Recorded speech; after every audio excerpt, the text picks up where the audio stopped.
My son-in-law bragged online about the wedding he hid from me, then begged when I sold the house. They say every family story starts with something small, a look that lingers too long, a word too sharp to take back. Mine started with brunch at Summit Oaks Country Club, where money smells like lemon polish and judgment. My daughter Lily sat across from me, perfect posture, perfect hair, next to the man she planned to marry, Brandon Whitmore, the kind of man who never sweats unless it's for show. He leaned back, Rolex catching the light. With all respect, Walt, firefighting's old school, brutal. We're more strategic now. No offense. Lily's hand slid over his wrist, her smile strained. Dad, Brandon just means it's different now. Different, I said. Right. Fire still burns the same, though. Brandon smirked. Sure, but now we save lives with data. I sipped my coffee. Cold now. And when the data's on fire, who runs in? He didn't answer. Lily looked away. And that's when I smelled smoke. I guess 99% of you will hear this, sigh and scroll past, not clicking like or subscribe. Even if it only takes a second, what time is it for you? And where are you listening? They say every family story starts with something small. A look that lasts too long, a laugh that cuts when it should cushion. Mine started with brunch. Summit Oaks Country Club looked like money pretending to be modest white linen, lemon polish, and an overwaxed marble floor gleaming like it was auditioning for a magazine. You could smell the polish before you saw it, sharp enough to erase the scent of bacon. The maitre d' glanced at me, then past me, until his face brightened. Ah, Mr. Whitmore, he said to my future son-in-law. Brandon nodded like a man used to being seen first. I followed him through the dining room, the omega on my wrist ticking steady. It was a retirement gift from my crew. 30 years as a fire captain, and I still felt guilty when I wasn't sweating before noon. The Lexus keys in my pocket clinked as I sat down. Lily smiled, my daughter, my kid who used to bring me cold pizza at the station. Her hair was perfect now, her smile thinner than it used to be. Brandon leaned back in his chair, Rolex flashing, Dior pocket square perfectly folded like it had never been near anything as human as a spill. With all respect, Walt, firefighting's like old school, brutal. We're more strategic now. No offense. He laughed lightly, the way rich people do when they test boundaries. Lily's hand found his wrist, a gesture more for the room than for him. Around us, other club members pretended not to listen. They listened. None taken, I said, and took a sip of my coffee, though it had gone cold. Inside, though, I could smell smoke. Not metaphorical smoke, the real kind. Oak and melted plastic. My mind replayed a night 15 years ago. A double-wide trailer off Route 14, heat so thick you could chew it. We pulled a boy out of there, lungs full of ash but still breathing. I remember brushing soot from my eyelashes and hearing Ruth's voice, my late wife, whisper from memory, "Count to 5 before you speak, Walt." So I did. 1, 2, 3, 4, 5. Brandon kept talking. About efficiency. About how his generation valued impact over grunt work. About startups that save lives at scale. Every word was polished. Every smile an angle. I watched Lily nod, like she'd memorized a script and was terrified of forgetting her lines. Somewhere between his monologue about disruption and leveraging compassion, I realized she already belonged to another family. I caught the maitre d' watching us from across the room, probably wondering if I'd make a scene. I didn't. I never did. When the conversation shifted to wedding logistics, I excused myself, told them I needed air. The hallway outside was lined with photos of club champions golfers, frozen mid-swing, tennis players mid-serve, all mid-pretending they weren't showing off. Above the trophy case, I noticed a thin crack running along the plaster. Barely visible, unless you were looking for it. But I was trained to look for cracks. You don't survive 3 decades in fire service without knowing where the structure will fail first. I ran my finger along it. Smooth, hairline, but there. Outside, the air felt cooler, cleaner. My Lexus idled beneath a row of oaks so manicured they looked artificial. I watched the condensation trail up my coffee cup, the steam barely visible in the light. Somewhere inside, my daughter laughed. Not the laugh I knew, the new one, the polite one. I could have gone back in. Could have told Brandon exactly what old school means when you're standing in front of a burning house with someone's screaming kid inside. But Ruth's voice was still in my head, steady as ever. Count to 5 before you speak. So I counted 1, 2, 3, 4, 5. Then I turned and left.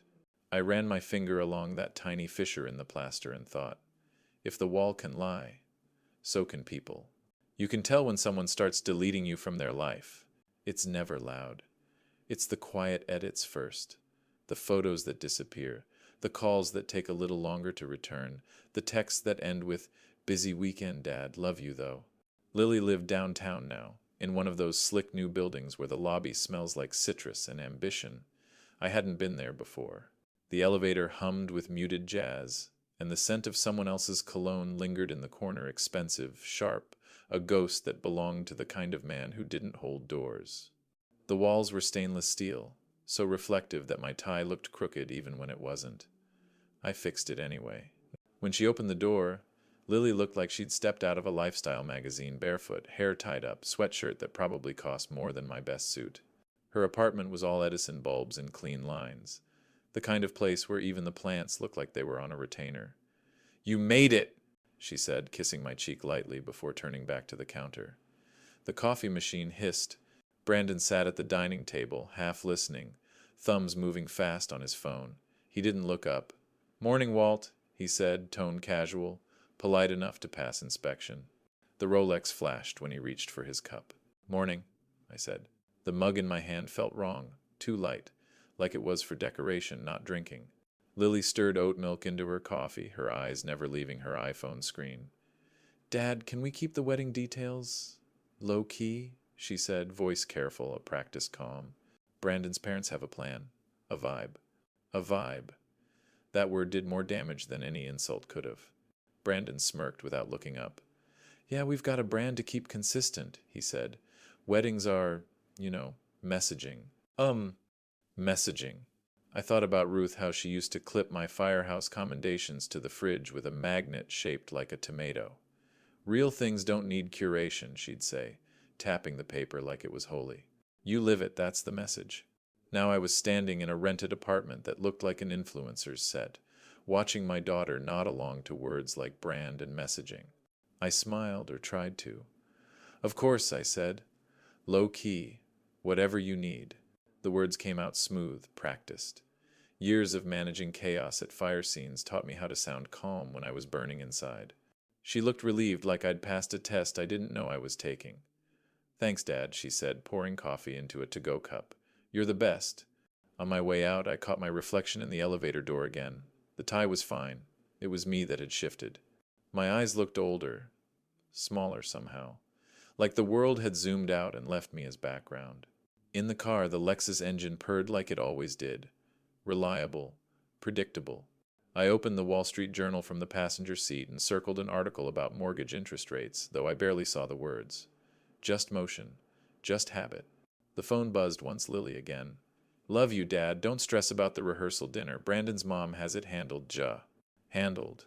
That was the word that told me I'd been moved from father of the bride to manageable detail. I folded the paper, placed it neatly on the seat beside me, and stared out at the morning traffic. Everyone rushing somewhere important, faces lit by phones. On page A3, the numbers were certain. In my family chat, suddenly, I wasn't. There's a special kind of silence that only exists in country clubs, where every sound is half muted by money. The faint clink of silverware, the soft sigh of a server refilling champagne, the low hum of people congratulating themselves for existing. That's where I found myself on a Saturday afternoon, the official tasting for Lily and Brandon's wedding menu.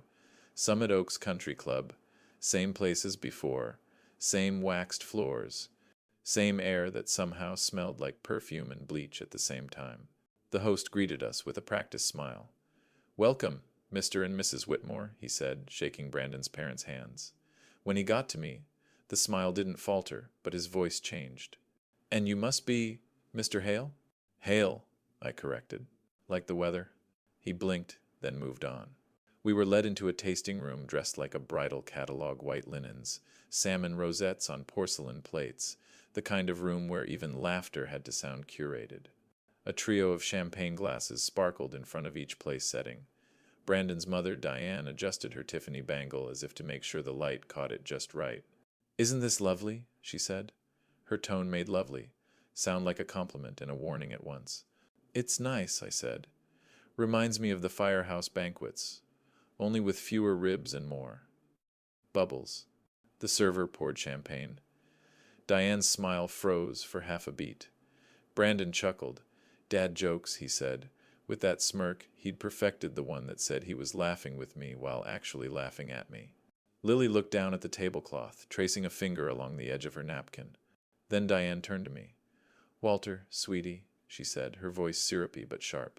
"The photos of, burning buildings, can we avoid that for the slideshow? The aesthetic we're going for is vineyard romance, not sirens." The air shifted. The server froze mid-step, pretending to adjust the centerpiece. Brandon leaned in. "It's not personal," he added, the grin still polished. I folded my hands on the table to keep them from shaking. "Of course," I said. "Wouldn't want to disturb the aesthetic." Lily said nothing. Her silence was worse than any insult. The tasting went on like that, polite, heavy, the kind of civility that leaves bruises under the skin. Diane discussed lighting angles and table arrangements. Brandon reviewed hashtags for the wedding. Number Whitmore vineyard vows. I signed the check at the end because I'd offered to help, though no one looked at me while I did. The pen felt heavy. My name looked strange on the receipt, like it didn't belong there anymore. Brandon didn't reach for his wallet. He just said, "Thanks, Walt. Appreciate it." The way a man thanks the waiter who brings extra bread. Outside, the wind caught a banner strung across the entrance. "Perfect Day." It flapped once, twice, then twisted on itself, letters bending, the word perfect suddenly unreadable. That's when I heard it. Faint, far away, a siren, ambulance probably. I still count them without meaning to. 1, 2, 3, fade. My body waits for the fourth, the way muscle memory does. It doesn't come. Brandon's car door clicked shut behind me. He said something about a tea time. Diane complimented the weather. Lily waved through the window, half apology, half habit. "Not personal," he'd said. But not personal is always personal. I looked back at the club, at the marble pillars and the smiling photos in the lobby, all those perfect faces framed in gold. Somewhere in there, a host was already erasing my name from the next guest list. When the siren finally fell silent, I decided I wouldn't. Some mornings start like muscle memory. You move because that's what you've always done, not because you're really there. That morning was one of those.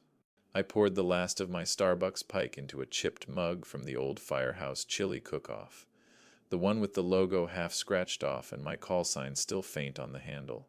CNN murmured in the background some segment about a tropical storm off the coast. I wasn't really listening, just the rhythm of sound filling the house. The Nest camera chimed from the porch Amazon, probably. Then my phone buzzed. A text from my neighbor, Carl. "Congrats, Captain. Beautiful wedding. Didn't know it was today. They looked amazing." Attached was a Facebook link. I frowned. "Wedding?" I clicked. Brandon's post opened, blue and white lights spilling across the kitchen counter. The caption read, "Our perfect day with the people who matter most." Oh. Below it a carousel of photos. The first image. The Summit Oaks tasting room. Same white linens, same salmon rosettes. Same overwaxed marble floor I'd walked on 2 weeks ago. Only this time, it was decked out in roses, champagne flutes, and people I didn't recognize. Lily stood in the middle of it, veil soft, smile perfect, eyes shining in that curated way people smile for social media, not for each other. Brandon in his tailored suit, hand around her waist, chin tilted like he owned the day. His parents beamed in the front row. The caption kept repeating itself in my head. The people who matter most. I wasn't in a single frame. My chair didn't scrape. I didn't move. Second photo, Brandon's BMW parked in the background, ribbons on the hood. Third, his mother holding the bouquet. Fourth, a champagne toast. Fifth, a close-up of a Dior label on Lily's dress. Sixth, a shot of the tasting room wall, cropped just enough to hide the plaque where my donation for the firehouse fundraiser hung. The same room, the same club, the same banner that once said perfect day. Only now it was, because I wasn't there. The CNN anchor's voice kept droning about rainfall totals, but all I heard was the ticking of my Omega watch. Steady, precise. a metronome for thought. Ruth's voice floated back clear as the day she said it. When the room gets loud, you get quiet. So I did. I stood, walked to my desk in the den. The MacBook Air hummed awake. I found the photo, the one of Lily in front of the altar, Brandon's hand possessive on her waist, and hit print. The machine whirred, slow and mechanical. The ink smell filled the air, faint and familiar. I took the photo and walked to the fridge. The old tomato magnet, Ruth's favorite, was still holding her firehouse commendation. I slid the commendation down and pinned the wedding photo above it.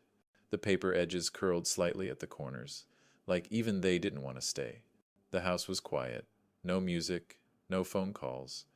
Just the sound of the refrigerator motor kicking on, humming low. I stared at that photo for a long time. Not long enough to cry, but long enough to understand something important. Lily hadn't just left me out of a ceremony.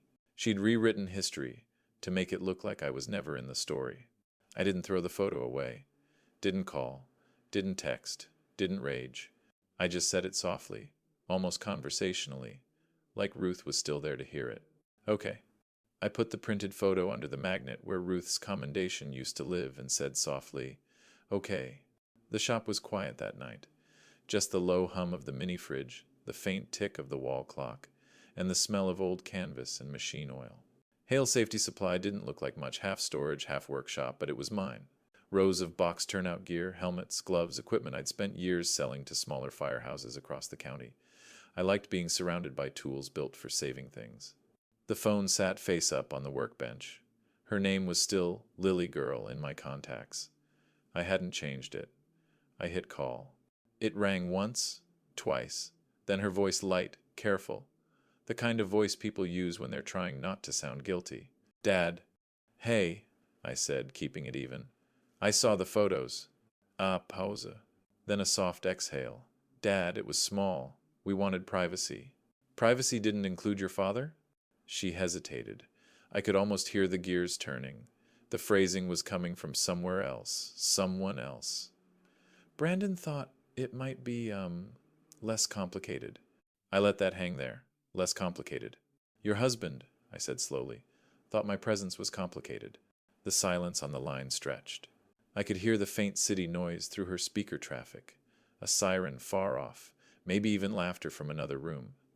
Then she said it, quietly, but sharp enough to cut clean.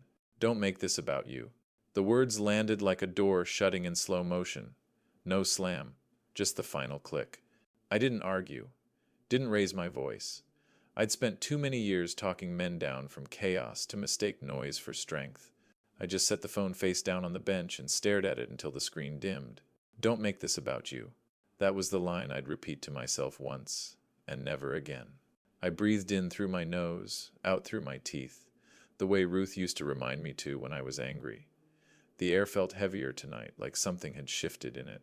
My hand drifted to the Mont Blanc pen sitting on the edge of the workbench, the one Ruth gave me when I retired. She'd engraved it herself, tiny letters on the barrel. For your next chapter. I clicked the cap off.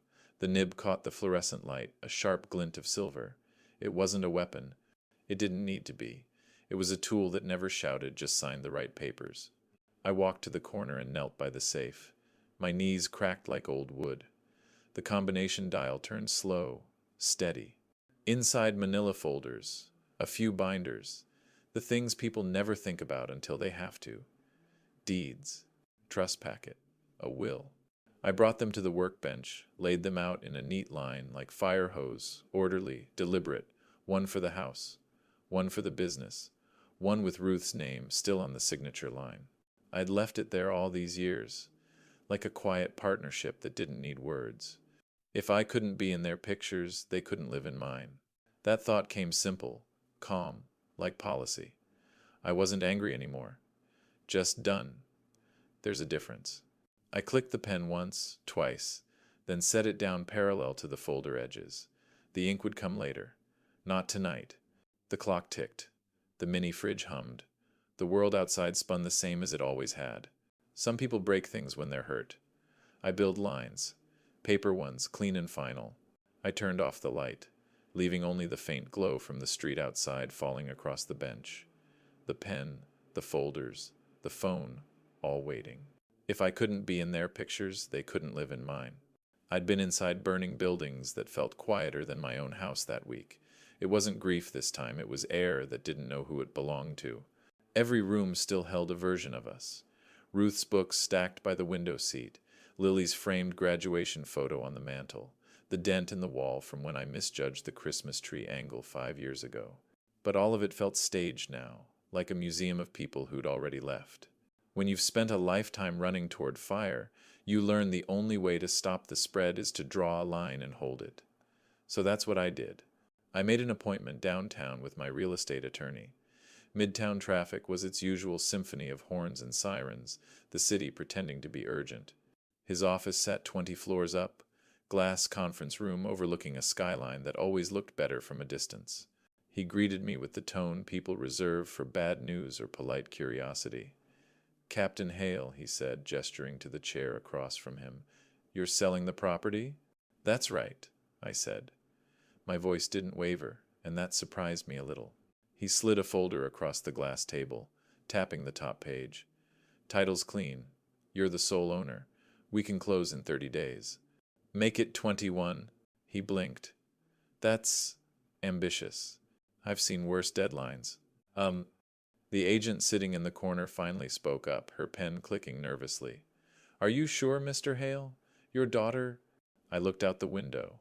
Down below, the city pulsed with people late for something that probably didn't matter. "My daughter had a wedding yesterday," I said. "I wasn't on the guest list. Let's not confuse the nouns." The attorney nodded slowly, no more questions. Paperwork slid across the glass, contracts, disclosures, the kind of documents that make endings look official.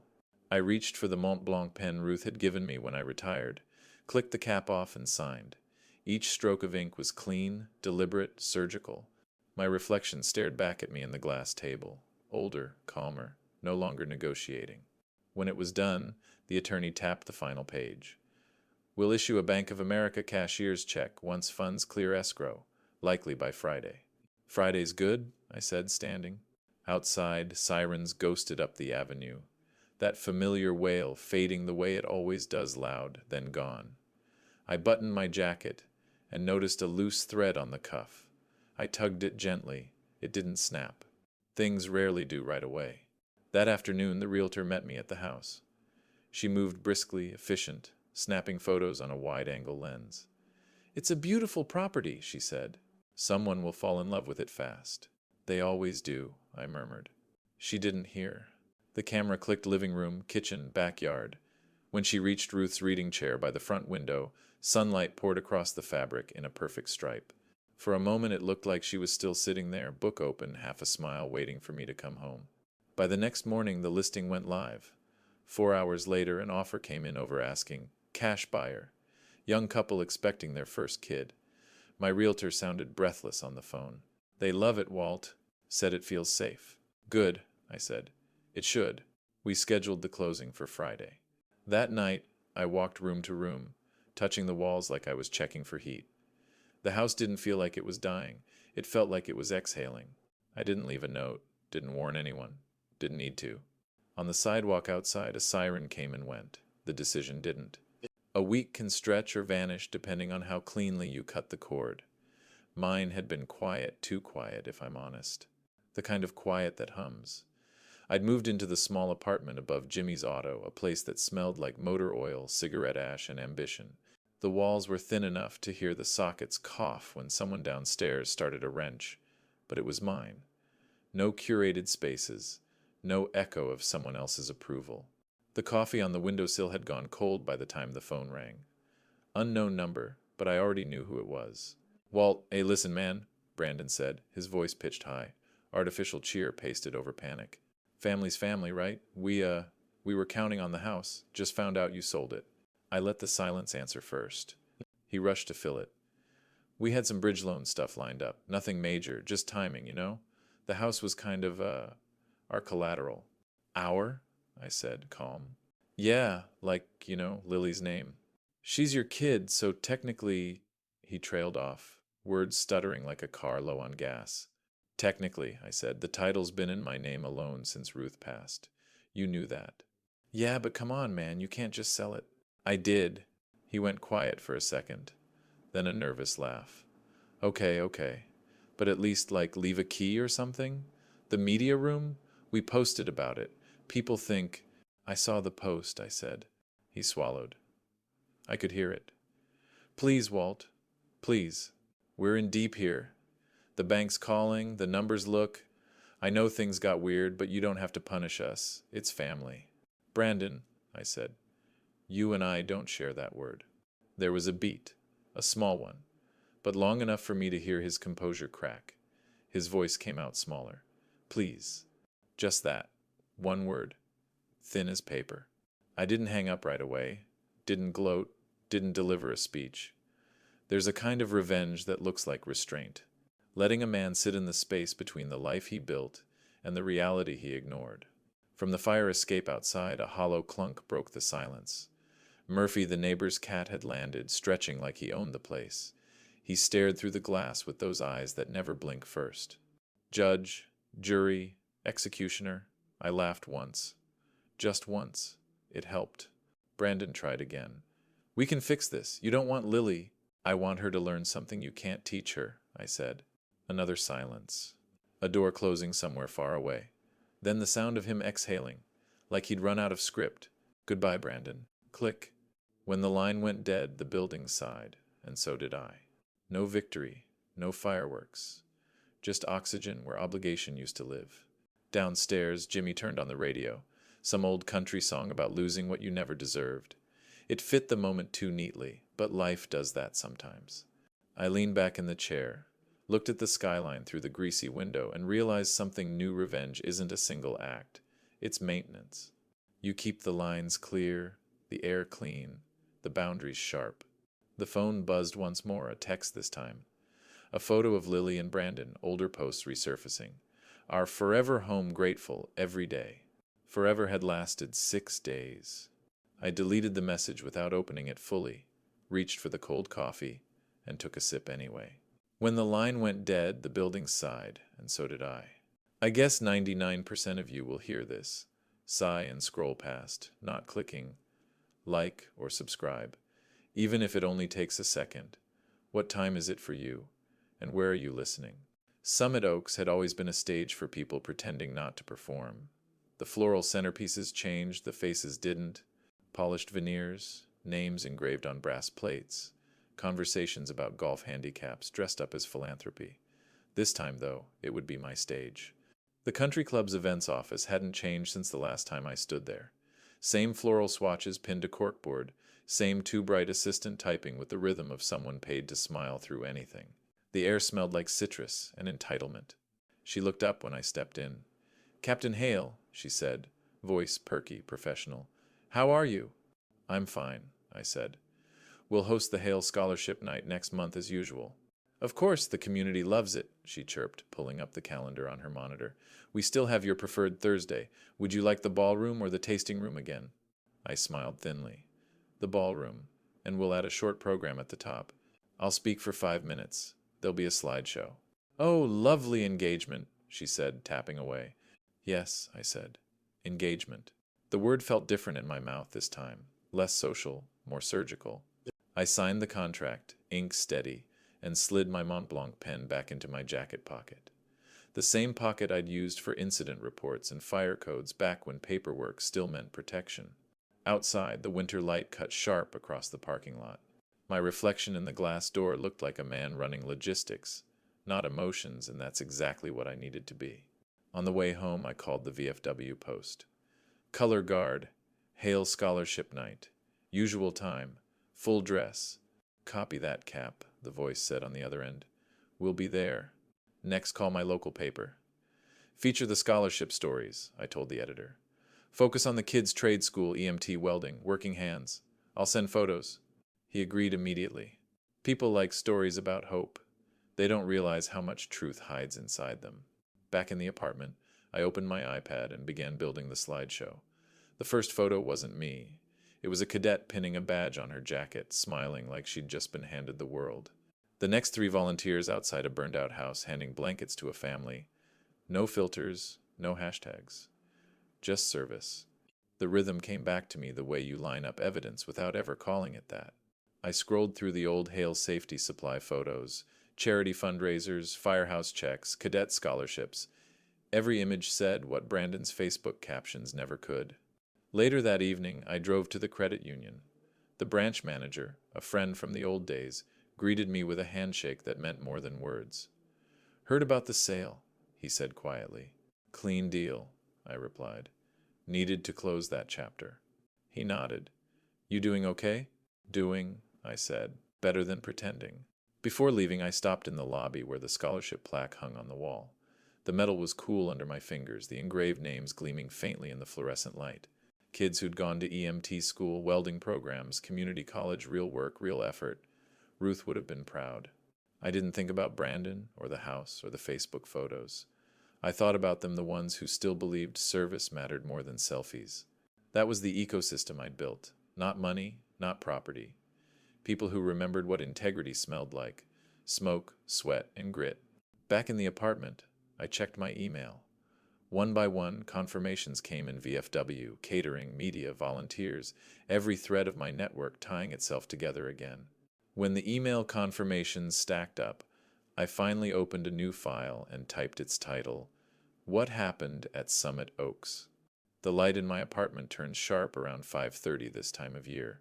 Blinds cut the room into stripes, dark, bright, dark again. My desk sat in the middle of it, paper and memory spilling into each other. The iMac hummed, steady, a sound that used to mean reports and firehouse rosters. Tonight, it meant something cleaner, evidence. Not gossip, not vengeance, just facts. A banker's box labeled house sat on the floor beside me. Inside, the deed copy, the sale notice, the printed Facebook screenshots. I pulled each piece out like it was a puzzle only I could finish. Slide 1. Brandon's Facebook brag. Our perfect day with the people who matter most. I cropped nothing, just adjusted the brightness, enough so every champagne glass gleamed, every smile sharpened. Slide 2. The EXIF data time-stamped 1 week before the house closed. Facts have a rhythm, you just have to let them breathe. Slide 3. Lily's text, "Dad, can we keep details low-key?"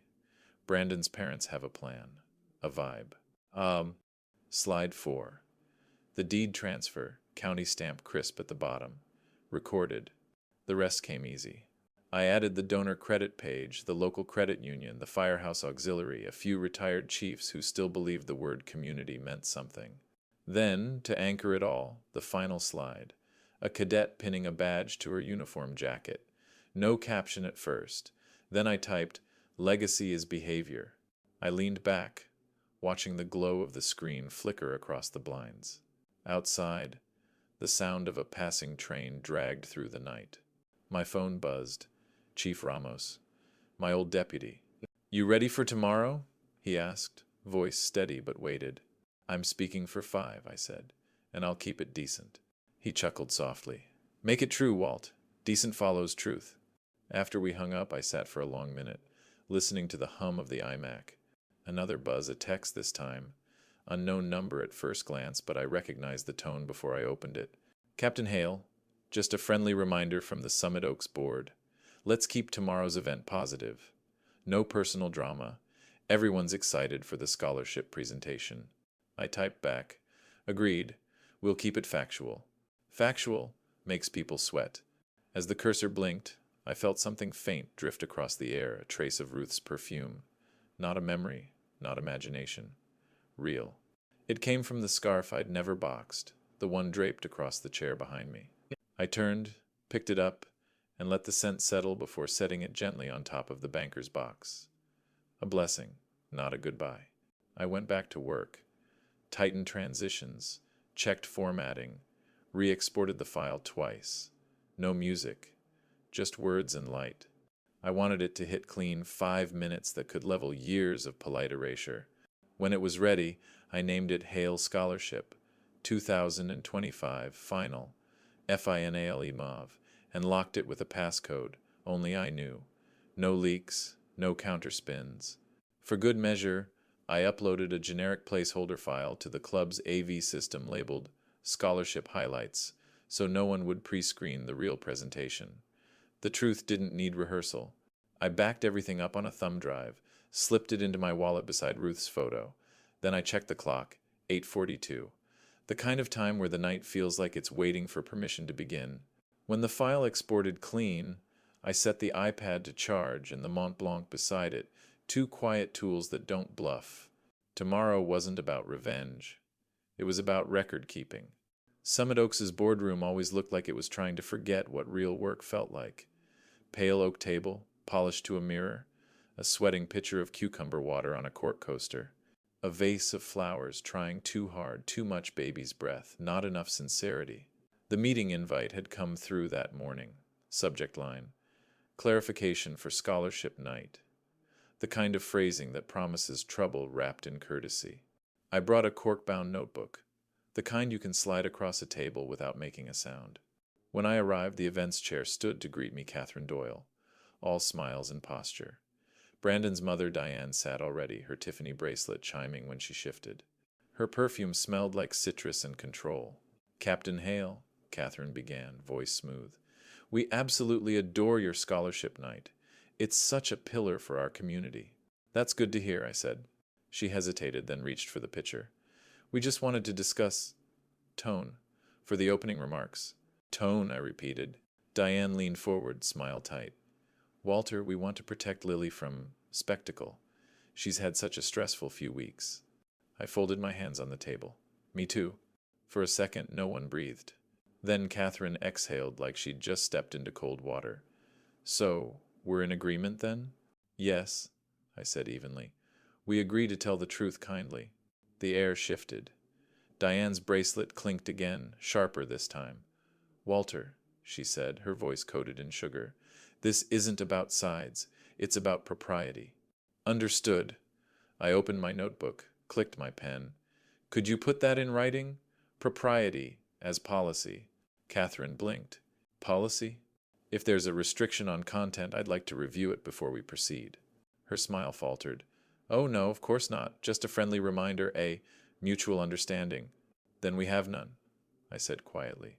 She tried to recover, laughter fluttering like a napkin in wind. You always were literal, Captain. Literal saves lives, I said, and avoids misunderstandings. They didn't like that. Diane straightened. If you embarrass Lily, she won't forgive you. Oh, I met her eyes. If I lie to the people who trusted me, I won't forgive myself. Silence again, the kind that hums just below hearing. Catherine finally spoke. Then let's confirm you'll limit your remarks to 5 minutes. 5 minutes, I said, noting it down. Approved by this committee? Yes. And no content restrictions stated? She paused, realizing too late. That's correct. Perfect, I said, closing the notebook. I appreciate the clarity. They smiled the way people do when the photo's about to be taken, but the light is wrong. As I stood, I felt that old instinct, the same one from firehouse command briefings. When pressure builds, you don't panic. You document. I left my tone steady, polite to the point of surgical. On my way out, I passed the hallway of framed golf champions and donor plaques. The same wall where, months ago, I'd seen that tiny hairline crack above the trophy case. Still there, maybe wider. I ran my thumb along it and thought, tonight we see what it can hold. Outside, the air was colder, sharper. I typed a summary email on my phone before I reached the car. To Catherine Doyle, Events Chair, KC General Manager. Subject: Scholarship Program Confirmation. Thank you for today's meeting. As discussed, the Hale Scholarship Night remarks are confirmed for a 5-minute opening segment. No content restrictions were mentioned. I look forward to a truthful and positive evening for our community. Send. When I slipped the phone back into my pocket, I realized I wasn't angry. I was organized. An organization, when done right, can be its own kind of fire. Summit Oaks always look better at night, lamplight softening the edges, marble floors pretending not to remember who'd walked them. The porte cochere was lined with valet attendants in black jackets, their breath visible in the cold. Veterans in dress caps stood near the entrance, shaking hands, trading small jokes to hide the pride that still lived in their posture. Inside, the ballroom hummed under soft amber light, and a jazz trio that made everything feel like a rehearsal for civility. I arrived early, as I always did. Old habits. Check the AV booth first. HDMI input, right? I asked the tech. He nodded. Plug and play, Captain Hale. Got your slides? I patted my jacket pocket where the thumb drive sat small, precise, ready. I do, I said. He grinned, not knowing what that meant. By 7, the crowd thickened. Donors in suits, teachers in good jackets, kids in borrowed ones. The scholarship recipients stood in a line by the banner, their parents hovering close, faces caught between pride and disbelief. It was the kind of night that smelled like starch and hope. Then the parade arrived. A silver Porsche eased under the lights, the kind of shine that announces itself. Brandon stepped out first, perfectly tailored, expression tight. Cameras from the local paper clicked like locusts. He spotted me near the doors, forced a smile that couldn't quite decide if it wanted to be friendly or fearful. Walt, he said, offering a handshake he didn't mean. Brandon, let's keep it uplifting tonight, he said, eyes darting toward the press banner. That's the plan, I said. Lily stepped out next. For a second, the flashbulbs caught her mid-step, face half turned, hair brushing her cheek like she was caught between two worlds. Her eyes met mine, glossy. Dad, please, she whispered when she reached me. I nodded once. Tell the truth kindly, that's all. She froze for half a beat, then looked away. Shame lived in the angle of her chin, not guilt. Guilt hides, shame wants out. Inside, the color guard posted the flags, crisp movements cutting through the chatter. Applause rippled. A man from the local paper asked me to pose with the cadets. I obliged, hand resting on one boy's shoulder. He grinned like the world had finally made sense. As guests filed in, I felt the oxygen in the room shift. Polite, dense, waiting. The donors gathered near the stage credit union chair, city council rep, the firehouse chiefs, my ecosystem, the same men and women who'd shown up when sirens still meant something. Brandon's parents drifted through the crowd like social weather fronts, their smiles precisely timed for each camera flash. Diane's Tiffany bracelet caught the light every few seconds like punctuation. At the bar, someone laughed too loudly. On the far side, a silver tray of hors d'oeuvre trembled as a waiter passed too close to a camera tripod. The sound of silverware against porcelain was soft but insistent, like rain. I thought of Ruth, how she'd nudge my knee under the table when I talked too long at dinners. Keep it short, keep it true. The MC, a young teacher who still called me Sir, out of habit, tapped the mic. Ladies and gentlemen, please take your seats. I glanced at the tech booth. The iPad was connected. Slideshow queued. The thumb drive in my pocket felt heavier now, as if it carried not files but gravity. Captain Hale will open us tonight, the MC said. The crowd quieted. Heads turned, faces lifted, expectant as a flame waiting for its spark. When the MC said, Captain Hale will open us, the room turned its face toward me, expectant as a flame. The podium light was warm against my hands, the kind of glow that makes every wrinkle look earned. Behind me, the Summit Oaks ballroom shimmered white linen, polished silver, the hum of polite expectation. The jazz trio had faded out, replaced by the soft click of the projector warming up. My thumb brushed the Mont Blanc in my pocket once, out of habit, before I began. Good evening, I said. Thank you for being here to celebrate service, the kind that doesn't trend, doesn't brag, doesn't get reposted. A ripple of laughter, gentle, respectful. The kind that comes from people not yet sure what kind of speech they're hearing. I clicked the first slide. On the screen, a photo of a young cadet pinning a badge on her uniform. The room softened instantly. I spent 30 years running towards smoke, I said. I'm proud of that. I'm prouder still of the men and women who keep running, long after the cameras go home. Applause, scattered but genuine. The second slide appeared Brandon's Facebook post, cropped clean, caption intact. Our perfect day with the people who matter most. The room went very still. I didn't rush. Legacy, I said, isn't owed. It's earned, then guarded. Oh. A sharp inhale from the table near the back, someone recognizing the caption. Someone else whispering. When we curate out sacrifice, I continued, voice steady, we lie about what built this room. The third slide, the recorded deed. The red sold stamp across the top like a quiet punctuation mark. I loved a house, I said. I loved it enough to let it go when it became a prop in someone else's play. No accusation, just the facts. From the stage, I could see every reaction. Veterans in the corner nodded slowly, jaws tight. The scholarship kids watched, wide-eyed, not understanding the subtext but feeling the weight. Donors stiffened in their chairs, some from discomfort, some from respect. Brandon sat at the center table, face the color of overripe fruit. His hands were clenched under the white napkin on his lap. Diane whispered something sharp, her bracelet catching the light again. Lily.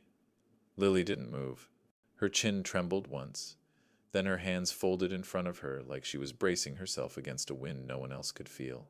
I clicked the final slide, the same cadet, smiling, her hand raised in a salute. Family, I said quietly, is sacred because it remembers, not because it performs. For a heartbeat, no one breathed. Then, somewhere in the back, applause began, hesitant at first, then joined by a few others. Not loud, just enough. I let it happen. I didn't bow, didn't linger.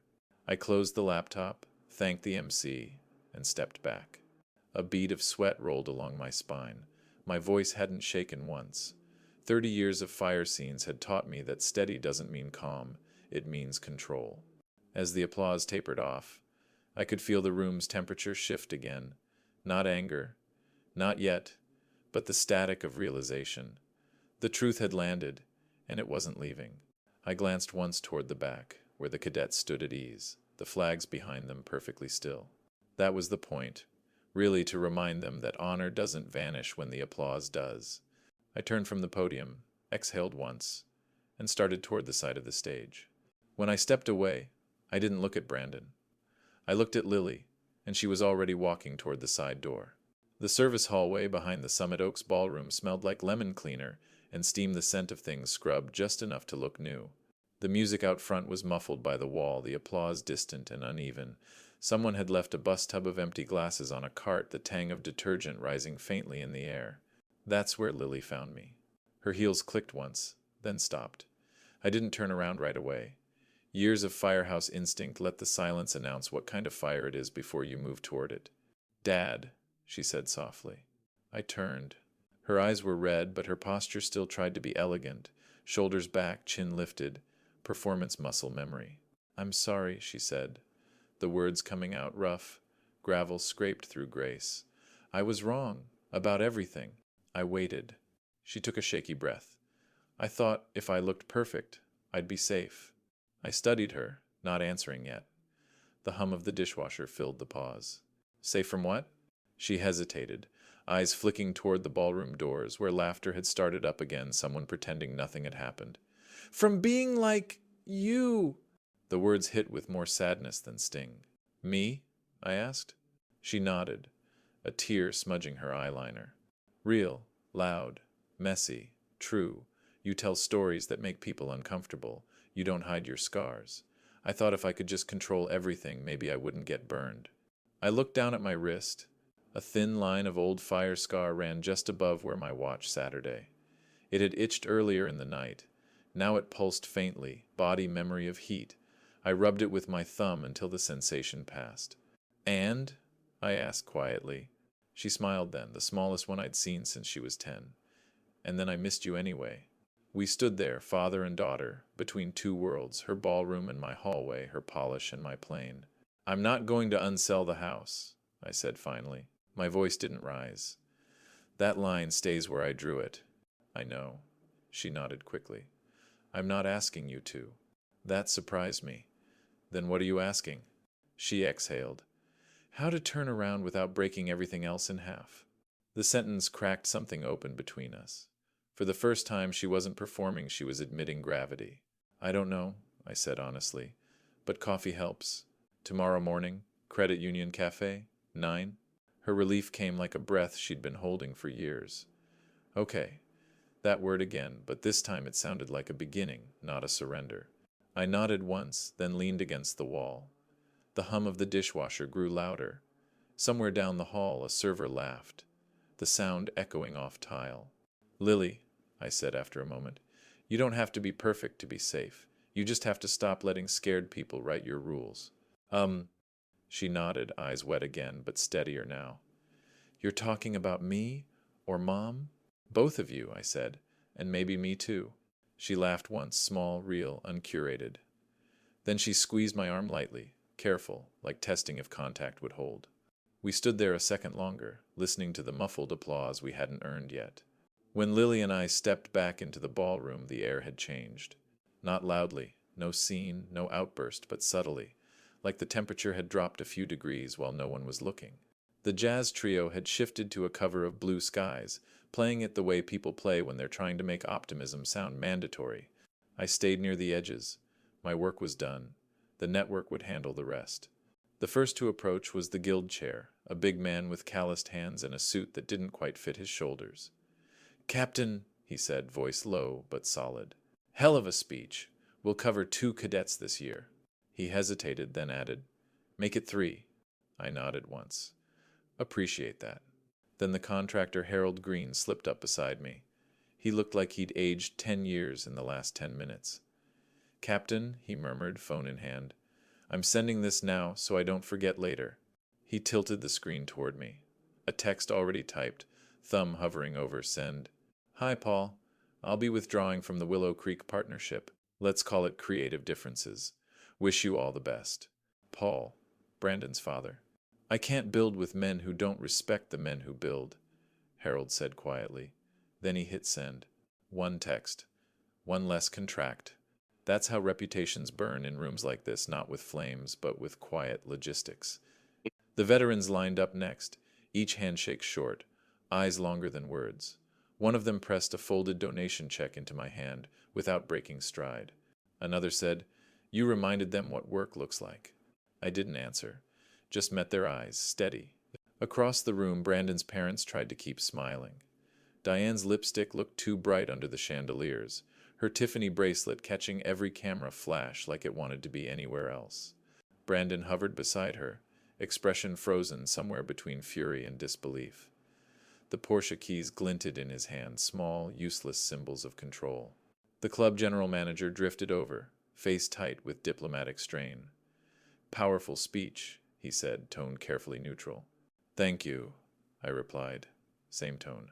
He nodded, adjusted his tie, and vanished back into the crowd, probably to review whatever clauses protected the club from guest discomfort. At the donor table, someone poured champagne with unnecessary precision. The flutes clinked like punctuation marks at the end of sentences no one wanted to say out loud. The scholarships were funded, the agenda complete, but the real meeting was happening in eye contact, in emails drafted silently under the tables. I took a sip of water and noticed a small crack near the rim of the glass, barely visible, but there. Harmless for now. Left unchecked, though, it'd break under pressure. The staff would catch it before dessert, replace it, pretend it was never flawed. Systems that care fix what they can see. From the corner of my eye, I caught the Firehouse Guild chair shaking hands with the credit union representative. Words passed quietly. Papers exchanged. Brandon's family might not understand it yet, but the ecosystem was already correcting itself.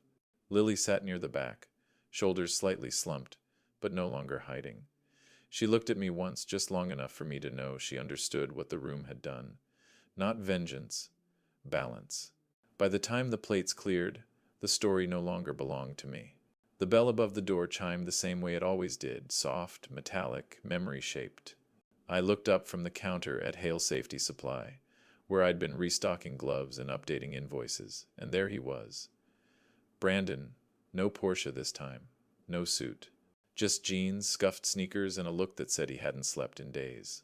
He stood near the entrance for a second, unsure if he was allowed to come further in. Then he did, slowly, like the air itself might bite. "Hey," he said finally. I nodded. "Brandon." He swallowed. I was wrong. "Yes," I said simply. He blinked, like he hadn't expected agreement.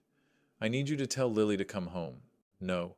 That single word hit him harder than I expected. His jaw tightened, his voice cracked around the edges. "You sold the house to punish me." I wiped my hands on a rag. "I sold it to protect what it meant." He laughed once, sharp, humorless. "That's poetic, but it doesn't help." Wasn't meant to. For a moment neither of us spoke.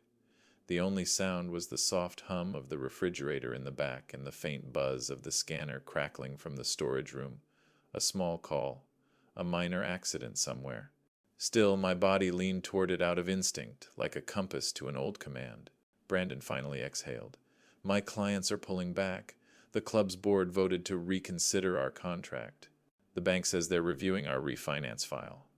He looked up at me, eyes rimmed red. It's all gone sideways, man. Everyone's acting like I kicked a puppy on live TV. I didn't respond. He pressed on. Lily's not talking to me. She said she needs space to remember who she is without my filter. What does that even mean? I walked to the shelf, grabbed a blank index card from the stack I kept for order slips, and handed it to him with a pen. Write this down, I said. He frowned. What? Whatever it is you'd say to her if nobody could see it. No captions, no hashtags, no audience. He stared at the card. That's stupid. Maybe, I said. But so is trying to win people with pictures when what they need is proof. For a long minute he didn't move. Then he sat on the stool across from me, shoulders collapsing, and began to write. His hand shook a little. I didn't read over his shoulder. When he finished, he placed the card face down on the counter. Done. I turned it over. Block letters, uneven but legible. I'm sorry I erased your father. I looked at him. That's a start. He rubbed the back of his neck. What do I do now? Start by keeping my name out of your captions, I said. He gave a weak half-smile. Fair. Then he stood, shoved his hands into his jacket pockets, and walked toward the door. The bell chimed again when he opened it. He paused, 1 foot outside. Do you think she'll forgive me? That's not up to you, I said. It's up to who you become next. He nodded once, then left. I didn't move for a while. The radio scanner crackled again, routine traffic stop, nothing urgent. I looked down at the counter where the index card sat, the ink still fresh, letters a little smudged from his thumb. He left the card on the counter, and I left it there until closing. I guess 99% of you will hear this. Sigh and scroll past, not clicking like or subscribe. Even if it only takes a second. What time is it for you, and where are you listening? The cafe inside the community credit union wasn't fancy, but that was the point. Laminate tables, bulletin board full of bake sale flyers and lost dog notices, a hum from the espresso machine that sounded like patience. It was the gentlest place I could think of to end a war. Lily was already there, hands wrapped around a paper cup she hadn't touched. No designer coat, no camera-ready smile, just her, quiet, raw, real. For the first time in a long time we matched. I sat down across from her. Dad, she said softly, I'm sorry I chose a room that didn't have you in it. He nodded. Thank you. She waited, maybe expecting more. I let the silence do the rest. Some things only stay healed if you don't pick at them too soon. After a while, she asked, What do you need from me now? I thought about that, staring at the reflection of the cafe lights in her coffee lid. To never ask me to be smaller so you can look bigger. Her eyes filled, but she smiled anyway. Deal. We both laughed short, wet laughter that comes after too many nights crying in separate cars. The barista called someone's name. A baby squealed somewhere near the back. Life happening, uncurated. I reached into my coat pocket and pulled out a folder. Inside was a copy of the scholarship program from the banquet, names highlighted in yellow. I slid it across the table. This, I said, this is why I did what I did. She studied it, fingertips tracing the names. I didn't understand before, she murmured. I thought legacy was money or real estate. I didn't see it was people. You see it now, I said. That's enough. We sat there, no rush to fill the space. Outside, a siren wailed somewhere in the distance, rising and falling. We both froze for a second, old muscle memory counting beats, waiting for it to fade. 1, 2, 3, gone. Ruth used to do that with me. She'd wait for the quiet after the noise and smile, like peace wasn't the absence of sound, but the presence of understanding. I touched my Omega not to check the time, but to feel the weight. Ruth had given it to me after my last fire, engraving the back with 2 words, Hold steady. Lily caught me looking at it. Mom would have liked this place, she said.